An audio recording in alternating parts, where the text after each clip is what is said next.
Assalaamu calaykum kusoo dhawow muuqaal kale. Muuqaalkan waxaan kaga hadli doonaa cabasho, complain.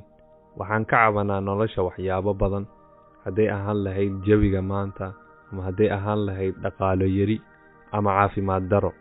Kullama cabashadeen ay badatana waxaan ugu sii yaraanayo qanaacadii iyo xasuusnaantii aan u haynay nimcada Ilaahayna siiyey subxaanahu wa ta'ala.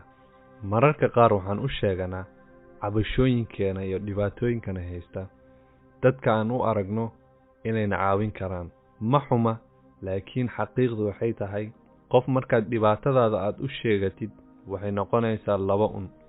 Kow, in qofku jecel aad murugo gelisid, ama inaad farxad geliso qof cadow kugu ahaa, laakiin Ilaahay kaliya inaad u sheegatid dhibaatooyinka ku haysta. Shaacirkan Cabdurrahmaan al-Makuudi قصيدة أوتريي وحوليها إذا عرضت لي في زماني حاجة وقد أشكلت فيها علي المقاصد وقفت بباب الله وقفة ضارع وقلت يا إلهي إنني لك قاصد.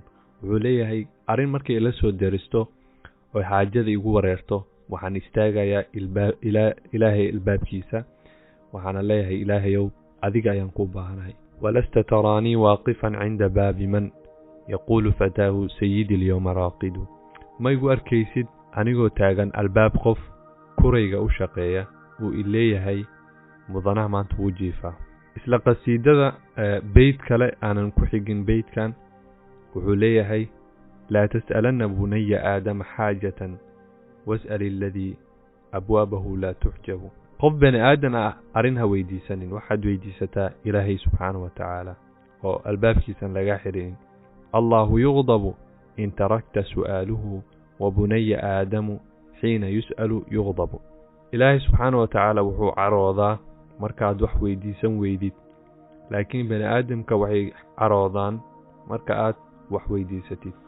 وحا آد إيغيا بيسي أوني دير جلسي قصة ويل كان أو مقعيسو يهي سام بيرنز. ويل كان واتدوي تبنجر وحو قبي حانون لغو مقعابو بروجيريا سيندروم، xanuun ku dhaca caruurta oona ku sababa inay u ekaadaan qof da'a, yacni si dhaqsa u gaboobaan. asagoo qaba xanuun halis ah, markii ugu horeysay aan arko wuxuu ka hadlayay TEDx Talks uu dadku u sheegayay una barayay sida loogu noolaado nolol farxad leh. waxaan idin tarjumi doonaa qiso asaga qabsatay uu ka sheekaynayo.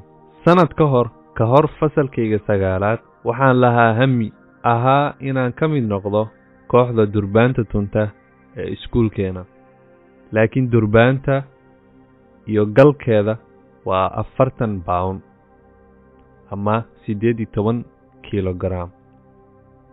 maadaama cudurkan qabay uu isaameeyey anigoo dhan culeyskayga waa 50 pound, marka xaqiiqatan ma xambaari karin durbaanta iyo galkeeda aniga iyo familkayga. waxaan la shaqaynay injineer oo ii hindisay durbaan iyo galkeeda oo aad u fudud oo aan qaadi karo. waan ku guulaysanay, waxaana samaynay durbaan iyo galkeeda culeyskeedu gaarayo 6 baan oo keliya.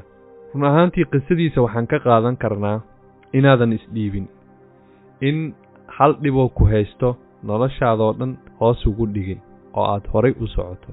mar walbo dhinaca fiican aad wax ka fiirisid, wax walbo way kula fududaanayaan. gabagabadii dhibaatooyinkaaga Ilaahay kaliya inaad u sheegato. mar walbo carqalad ka hor imaadana dib u eeg inta nimco ee aad haysato.